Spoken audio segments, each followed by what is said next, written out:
Baie welkom by volgens erediens. Is lekker om julle hier te kan hê. En dit is regtig my gebed dat ons volgens iets van die heerlikheid van die Here sal ervaar. Dit is ons tema, die sluier en die heerlikheid. En ek dink dis 'n besonderse kant van God wat ons almal nodig het.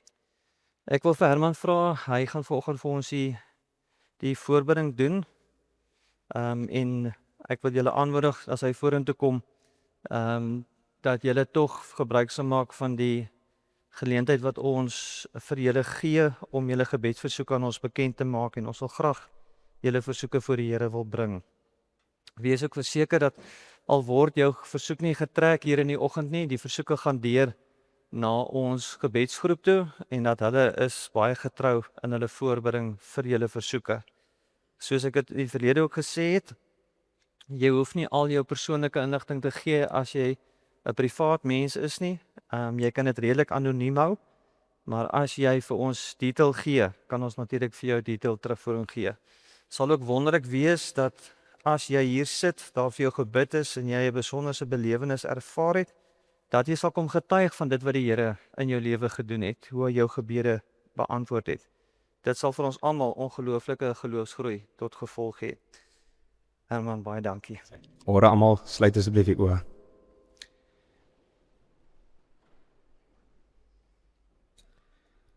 Here, dankie dat ons vanoggend hier in U huis bymekaar kan kom, Here. Ek bid en ek vra, vul ons met die Heilige Gees en seën ons deur die res van die week en die dag.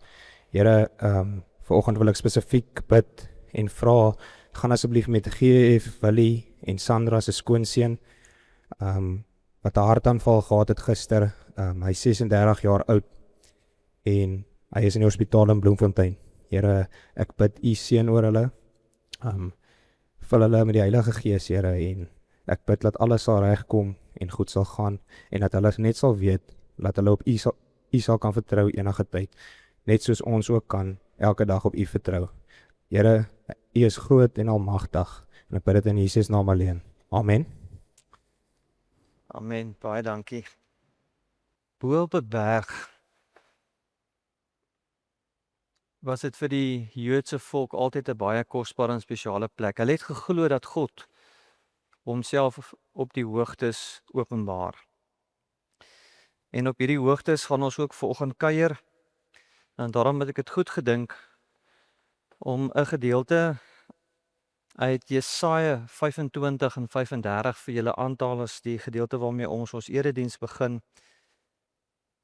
En dit getuig van 'n gebeurtenis wat op die hoogtes gaan plaasvind. En dit klink as volg: op hierdie berg sal die Here die Almagtige die doek verwyder. Die doek wat oor al die volke gegooi was, waarmee al die nasies toegemaak was. Hier sal die Here God die dood vernietig en die trane op almal se gesigte afvee. En wanneer dit gebeur, sal elkeen sê, kyk daar, dis ons God. Ons het op hom vertrou.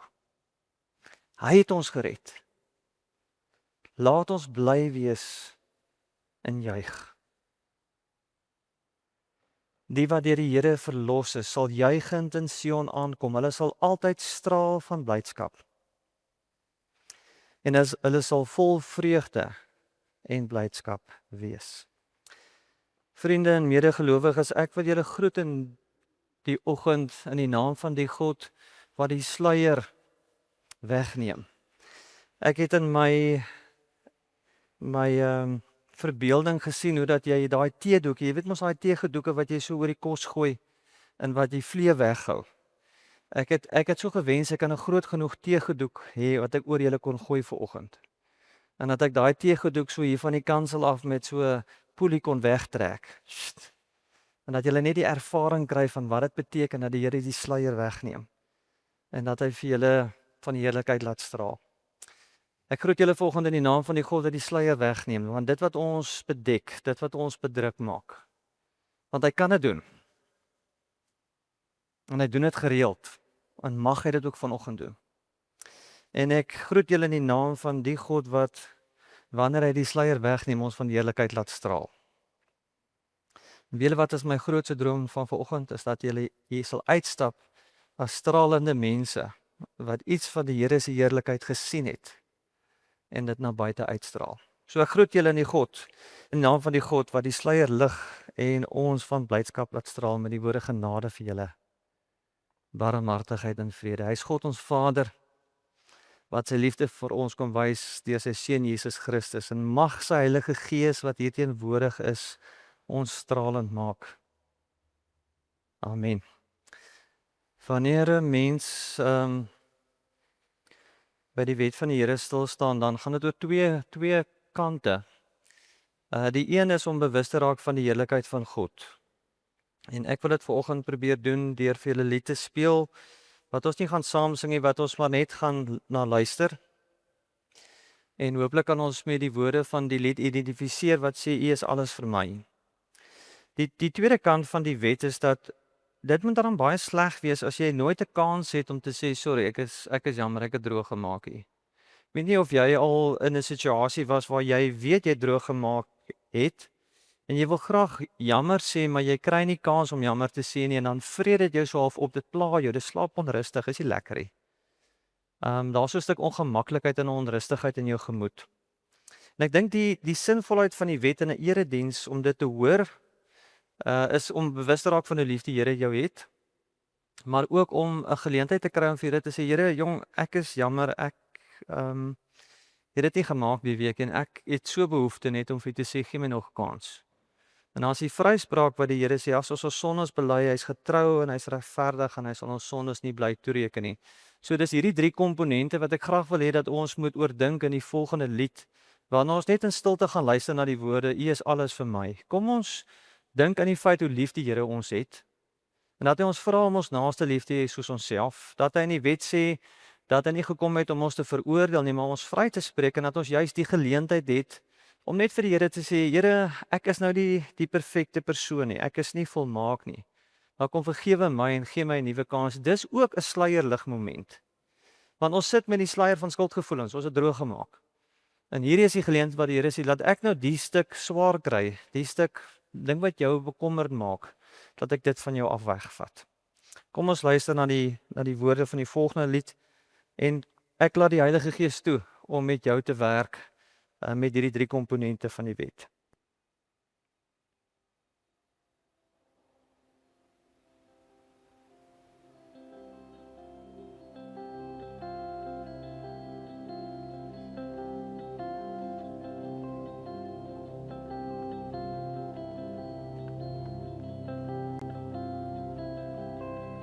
Ek staan vandag soos duisende voor my, met 'n vuur hier in my hart voor U. Deur al die eeue is U naam besang, en saam met engele wil ek ook nou net spring. My woorde is maar hier moet ek begin, want U is alles vir my. U is die lied hier op my lippe, U is die naam wat ek bely. U is alles vir my. U is my begin, U is my einde. U is my werk, U is my lewe, U is alles vir my, en U is genoeg.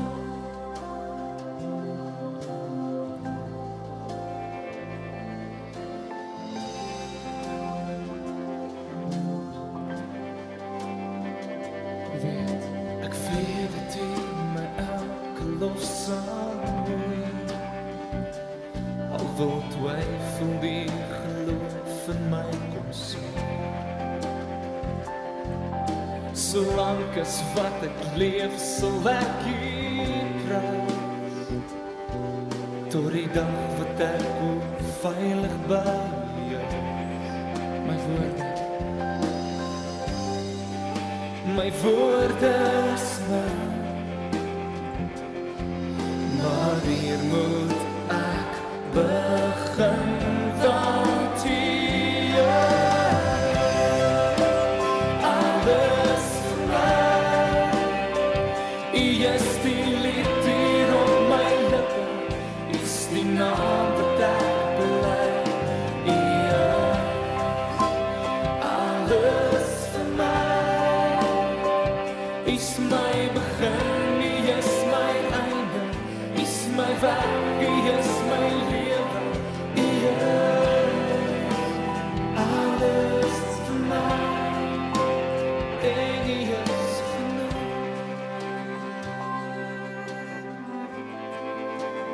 en U is genoeg,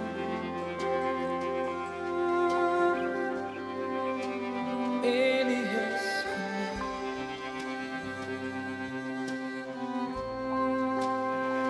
U is genoeg vir my. Met jou hart en sing. U is alles vir my. U is die lied hier op my lippe, is die naam wat ek bely. U is alles vir my.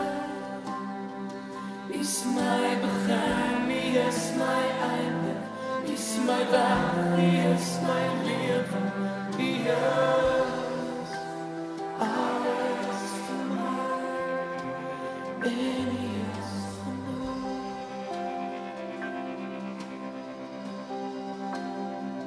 U is genoeg.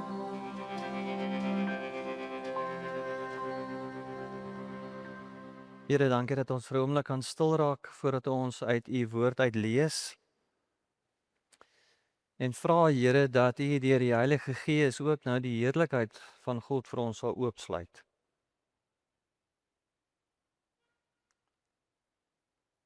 Dit mag dalk in baie opsigte vir ons vanselfsprekend klink om iets van die heerlikheid van God te beleef. Maar dit bly 'n kosbare ervaring, 'n lewensveranderende ervaring. As ons so na die Bybelse figure kyk en ook na die wat ons volgende gaan by stil staan, dan lyk dit net vir my asof U die vermoë het om 'n mens totaal na al omkant te vang en te oorweldig. En dat U heerlikheid soveel groter is as wat ons besef.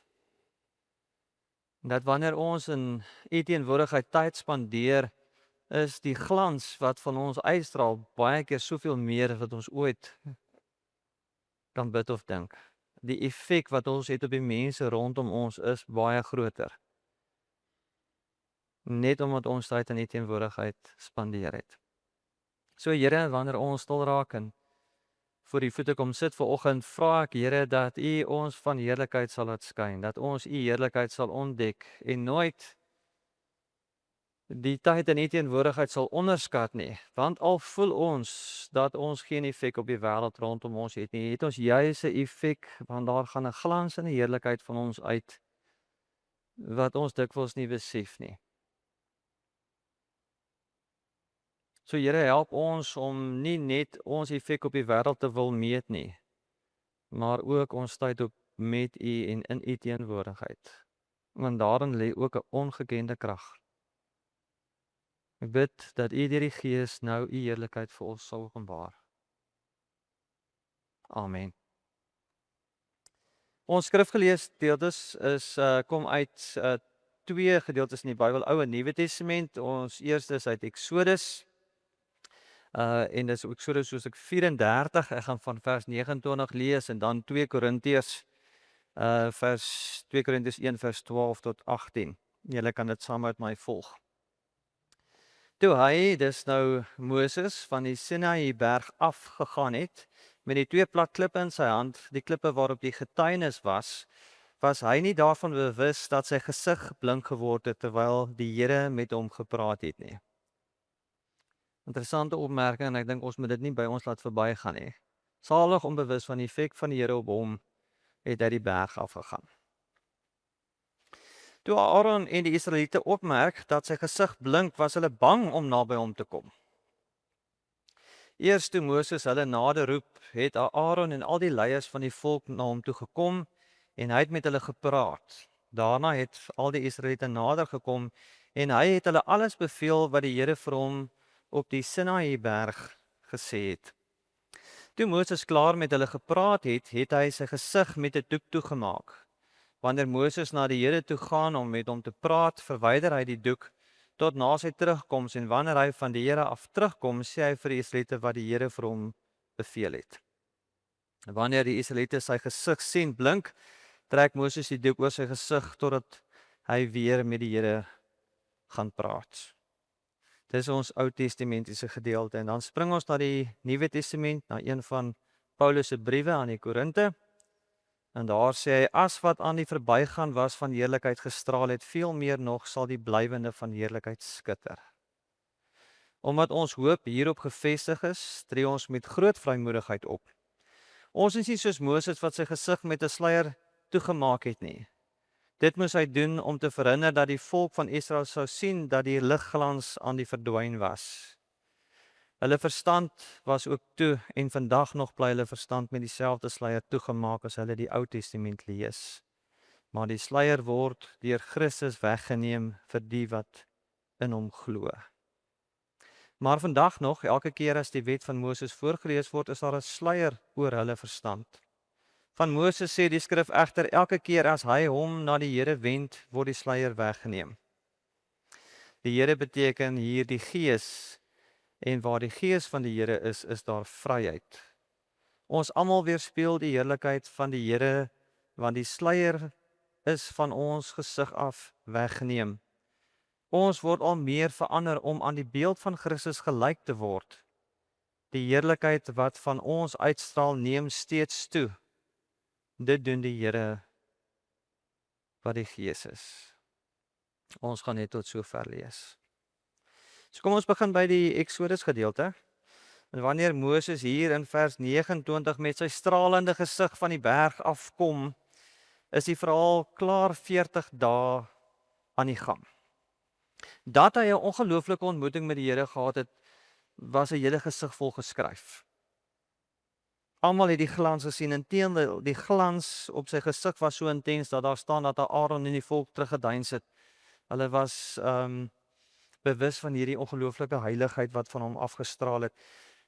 En wat die gebeure in hierdie voorafgaande 40 dae so uniek en besonders maak, is die feit dat die gedeelte sê dat God self by Moses kom staan het en dat hy met hom gepraat het. Daar was hierdie wolk wat oor die berg afgekom het en God self het met Moses gepraat. Nou dit was 'n buitengewone ding, julle.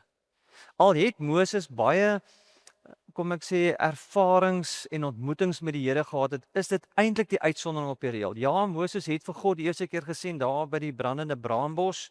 En as ons nou die gedeelte in Exodus nou kronologies volg, dan is hierdie die tweede berggedeelte. Die eerste keer het hy mos nou die ontmoeting gehad op die berg en die klipplate stikkend gegooi, want daar was mos nou die goue kalf en dit was hierdie groot teleurstelling. Dit was die tweede keer dat Moses vir God ontmoet het. En dan word daar gepraat van hierdie tent van ontmoeting. Elke keer wat buite die kamp opgeslaan word en dan kom die heerlikheid van die Here wat op die tent afsak en dan word daar hierdie aangrypende woorde gesê dat God met Moses gepraat het soos wat 'n man met sy vriend praat. So vir Moses was dit 'n algemene ding, maar vir die deursnee Jood en die deursnee gelowiges was 'n ontmoeting met die Here nie gegeewe nie. Inteendeel, gaan lees maar Exodus 19, dan word daar gesê dat daar 'n grens om die berg gemaak moet word. En dat niemand tog aan die helling van die berg moet raak nie. En as iemand aan die helling durf raak, moet hy met klippe doodgegooi word of met 'n pyl doodgeskiet word. Mens of dier. En vat jy aan 'n ou wat aan die helling gevat het, dan word jy ook sommer met 'n klip doodgegooi en met 'n pyl doodgeskiet.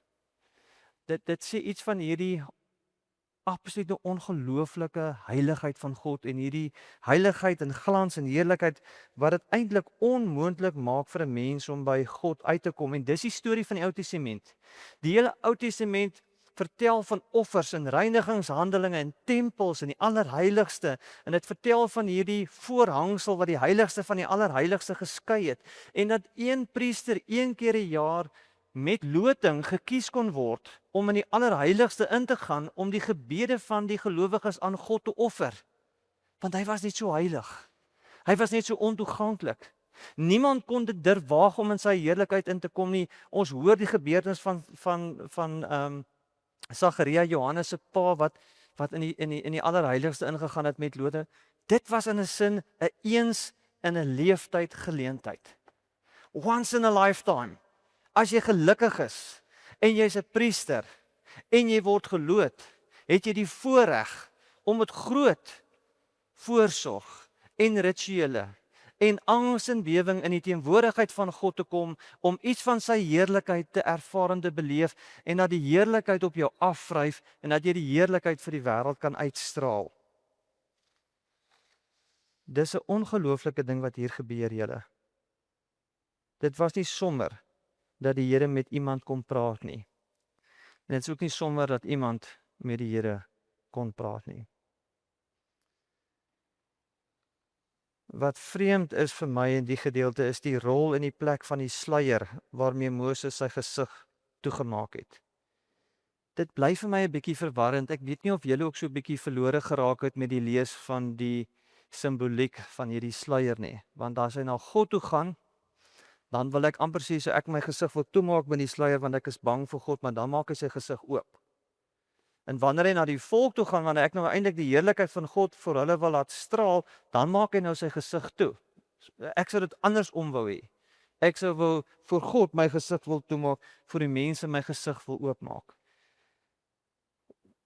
Waaroor gaan dit hier? Wanneer Paulus praat oor die sluier, dan sê daar's vandag nog 'n sluier oor hulle, daar's nog 'n stuk kant aan hulle waar hulle nie lekker sien nie. En daar's allerlei teorieë en allerlei beginsels, maar kom ons probeer vanoggend verstaan net deur te sê dat die sluier die simboliek is van die verborgenheid van God. Die onverstaanbaarheid, die ontoeganklikheid, amper soos die voorhangsel van die tempel wat jou gekeer het om in die allerheiligste in te gaan. Hierdie oop en toemaak en hierdie volk wat nie lekker sien nie, daar's baie betekenisse. Maar ek dink een van die deurlopende drade wat hier van sprake is die feit dat daar 'n verborgenheid aan God is waar hy net nie gesien en geken en verstaan kan word nie. Deur al die eeue heen sukkel mense om iets van die heiligheid van God te ervaar en te beleef. En ek wil nou net 'n stappie verder gaan en te sê, sou dit kon wees dat daar iets is wat maak dat jy nie die heerlikheid van God kan ervaar nie. Sou dit sonde kon wees? Sou dit 'n stuk ongeloof kon wees? Sou dit 'n stuk vrees wees? Sou daar 'n stuk onvermoë om te verstaan, 'n onvermoë om jou in jou geloof oor te gee aan die Here en daarom kan jy die volheid van sy heerlikheid ervaar nie en die volheid van die krag van die Heilige Gees ervaar nie en sukkel jy om stralend te leef. Daar's net een of ander blokkade, jy kan nie lekker jou vinger op sit nie, maar iets maak dat jy net nie lekker kan connect nie. Sukkel jy nie soms met dit nie? Want dit is dink ek wat hier aangespreek word. Wat is dit? Wat God vir jou sluier dat jy hom nie kan verstaan nie. Of vir jou sluier dat sy heerlikheid nie op jou kan afvryf nie. Fast forward 430 jaar, die plek is Korinthe, die persoon is Paulus, die onderwerp Moses se merkwaardige ontmoeting met God. En die uitspraak wat Paulus in 2 Korintiërs maak is, maar die sluier word deur Christus weggeneem vir iemand wat in hom glo.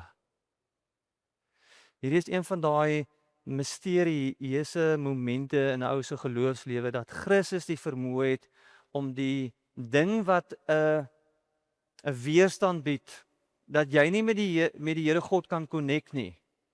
En dat jy voel, ja, ek is 'n sondig of ek is te ongelowig of ek kan nie my vinger op sit nie, maar daar is net ek mis dit. Wat is dit? Dan kom Paulus en sê, wie wat, as jy in Christus glo, gaan hy die sluier wegneem. Hy gaan hierdie sluier wegneem. En onthou julle daai aangrypende moment toe Jesus die laaste asem uitblaas en die voorhangsel nie van onder na bo skeer nie, maar van bo na onder skeer. En die allerheiligste is ewe skielik oopmaak en op 'n simboliese geestelike vlak vir jou sê, maar God is nou toeganklik. Die gewone mens kan nou in die allerheiligste ingaan. Dis nie meer die priester een keer 'n jaar met loting wat 'n klomp reinigingshandelinge moes deurloop om met God in verbinding te kan tree nie. Danksy Christus het jy nou vrye toegang tot God. Jy het vrye toegang tot sy glans en sy heerlikheid. Dis nie nou meer sommige mense wat met offers en protokolle en per geluk een keer in 'n lewenstyd die kans kry om God te ontmoet nie. Enige iemand kan enige tyd na God toe gaan, want daar is geen sluier en geen beperkings nie, sê Paulus. Daar is niks wat God keer om by ons te kom nie. En niks wat ons keer om met God te praat nie. Danksy Jesus Christus. Daar is nou geen grense, geen klippe, geen pile, geen dood nie, vrye toegang. Vrye toegang, danksy Christus. En die implikasies is verrykend. Paulus sê ons almal weerspieël die heerlikheid van die Here, want die sluier is van ons gesigte af weggeneem. Ons word al meer verander om aan die beeld van Christus gelyk te word. En die heerlikheid wat van ons uitstraal neem steeds toe. Dit doen die Here wat die Gees is. Ek het vrye toegang. Ek kan by die Here in God se teenwoordigheid vertoef. Kom ons luister weer na die woorde van 2 Korintiërs. Ons word al meer verander. Ons word al meer verander. Om aan die beeld van God gelyk te word. En die heerlikheid van God wat van ons uitstraal neem steeds toe. Ek het 'n interessante artikel op YouTube gelees.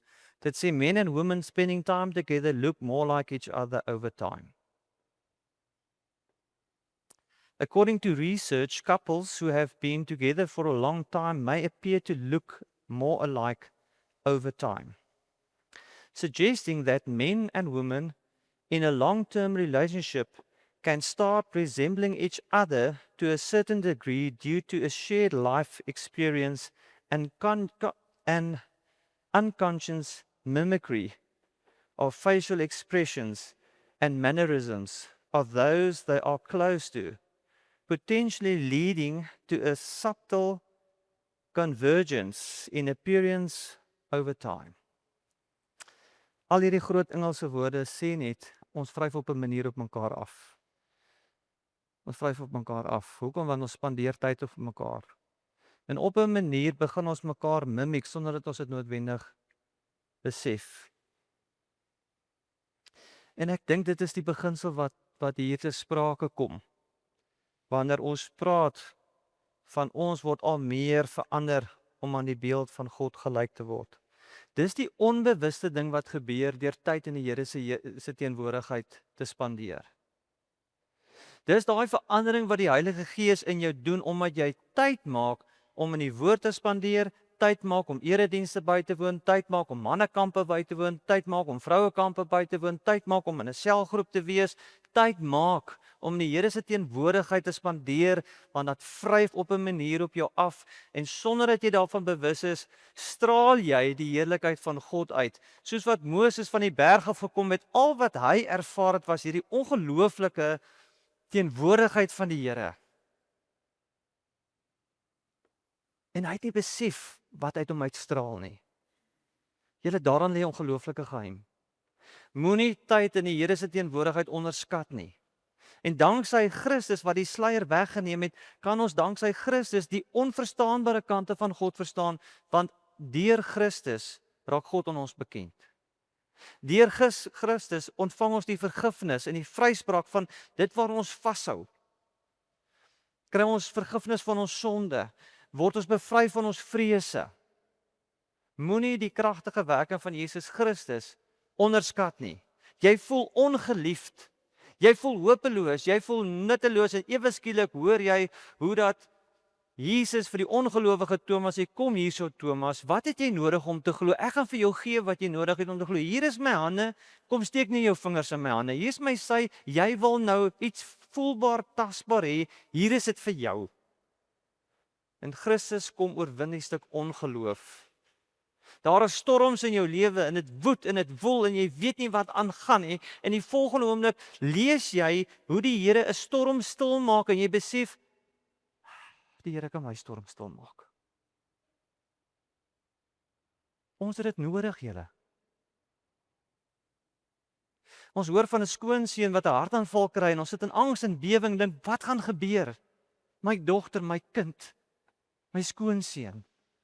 Dan lees ek van 'n God wat blindes genees, dowes laat hoor, dooies opwek en ek kry vrede wat alle verstand te bowe gaan. In die sluier, die vrees, die onvermoë om die uitkoms van die lewe te bepaal, word vir my weggeneem deur wie Jesus Christus. En hoe? Deurdat ek tyd met hom spandeer. Sodat hy my vrese, my ongeloof, my beperkings oorwin. Ek voel nutteloos. Ek voel niemand sien my raak nie. En ek lees van Gideon. En ek hoor hoe die Here vir hom sê, sterk, dapper held, jy is die verlosser van Israel. Vir jou gaan ek gebruik om die Midianiete te verslaan. En ewe skielik kry ek hoop. Tyd in die heerlikheid van God. Wat maak dat ek al meer verander word na die beeld van God. Sodat die heerlikheid al meer toeneem.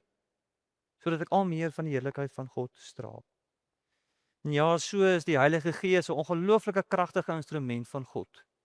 Wat soos wat hy vir Adam die lewensasem gegee het, soos wat hy oor die dooie aarde gesweef het in Genesis 1, ook in ons lewe werksaam kan word. En daai chaos kom herstruktureer en kom verander. Ek was by ontbyt die afgelope naweek en ek is net verstom oor hoe dat die Here mense gebruik. En hoe dat die Here mense aanraak. En hoe dat die Here mense uit die diepste put uithaal, waar daar geen hoop is nie. En ek luister na hulle getuienis en ek sien die sluiers. Ek sien die dinge wat hulle oë bedek dat hulle nie in die Here glo nie. Ek sien hulle omstandighede en dan sien ek hoe dat die Here op 'n besonderse manier hierdie sluier kom wegneem. Wat sal ons te doen? Wat sal ons te doen? Ek dink die eenvoudige illustrasie soos die spieël. As ons die heerlikheid van God wil weerspieël, dan moet ons nou naby die lig wees. Ek weet dis nou miskien nie wat julle verwag het nie, dalk 'n bietjie oor vir eenvoudig vanoggend. Maar dis die sleutel. Die heerlikheid vryf af al voel dit nie so nie. En die ander ding, die heerlikheid neem toe. Dit neem nie af nie. Ek sien in Moses 'n menslike kant wat sê, wat gaan die mense dink as die glans van God van my gesig begin afneem? Kom ek steek dit weg. Dat hulle net nie sien die glans neem af nie. Paulus sê dit baie duidelik in hierdie teksgedeelte. Die glans neem nie af nie, die glans neem toe. Jy hoef nie bang te wees nie. Spandeer tyd in God en jy sal verstom wees wat effek jy op die wêreld het. Want Christus het die sluier kom wegneem en die volheid van God se heerlikheid skyn oor ons, vryf af op ons en word deur ons in die wêreld weerspieël. Here, dankie dat U in Christus vir ons 'n nuwe wêreld kom oopbreek het. Dat U vir ons toegang gegee het tot die allerheiligste God. En daar is nou geen berg wat uitgeklim moet word nie, geen grens wat oorskry moet word nie, geen offer wat gebring moet word nie, geen geluk hierby betrokke nie. Dit is nie 'n eens in 'n lewenstyd geleentheid nie, wat ek per geluk mag beleef as ek besonder gelukkig en bevoorreg is nie. Nee, Here, in Christus het ons almal vrye toegang tot die Vader, tot die heerlikheid van God. En danksy Christus kan ons die heerlikheid van God in die wêreld indra. En ja, Here, by dieselfde getuienis het ek ook gehoor van hoe dat iemand elke oggend buite in NG Kerk gesit het en gestaan het en nooit ingenooi is. En dan raak ek baie keer so hartseer. Is almal kwaad vir ons as NG Kerk mense? Is ons as NG Kerk mense regtig so inklusiewe groep mense, geslote mense, wat nie die heerlikheid van God na uitstraal nie. Ek weet nie, Here. Ek weet nie. Miskien moet ons net van ons naam vergeet, en onthou in wie ons glo, om tyd in U teenwoordigheid vertoef, en dan sal ons 'n effek hê. My gebed is, Here, dat wanneer elkeen van ons vanoggend hier uitgaan, mense wat hier buite staan, aangeraak sal word deur die heerlikheid wat van ons uitstraal, omdat ons kinders van U is en tyd vanoggend in U teenwoordigheid spandeer het. Ek bid dit in Jesus naam. Amen. Daar's min dinge in hierdie lewe wat gewaarborg is. Nou, ek wil vanoggend vir julle een ding gee of sê of bewus maak van dit wat ek glo absoluut gewaarborg is. En dit is dat die wat in Christus moeite maak om na God toe uit te reik, iets van die heerlikheid van God sal beleef. En dat hy die glans van God na die wêreld toe sal uitstraal. So kom ons maak dit nie net eens in 'n leeftyd geleenthede nie. Want deur Christus het ons vrye toegang tot die Vader. En kan ons gereeld, elke dag, elke oomblik, soveel keer soos ons wil, in die Here se teenwoordigheid vertoef. En dan vryf hy op ons af. Mag die genade van ons Here Jesus Christus, die liefde van God ons Vader en die kragtige werking van die Heilige Gees by julle wees en bly van nou af tot in ewigheid. Amen.